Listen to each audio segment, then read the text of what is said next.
तो फाइनली आप लोगों के बीच भोजपुरी की हिट मशीन खेसारी लाल यादव का नेक्स्ट देवी गीत का पोस्टर रिलीज कर दिया गया है। आप लोग अंत तक बने रहिए, कहाँ रिलीज होगा सब कुछ बताऊंगा। दोस्तों आप लोग चैनल को सब्सक्राइब कर लीजिए। मैं हूं रविंद्र और आप लोग देख रहे हैं रविंद्र टाइम्स।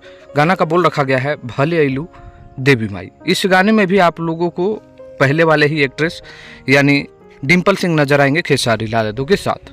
गाना कल रिलीज हो रहा है 6:15 पे। वो रिलीज हो रहा है मानस रिकॉर्ड पर। लेकिन हाँ, खेसारी लाल यादव और शिल्पी राज की आवाज़ में ये गाना है।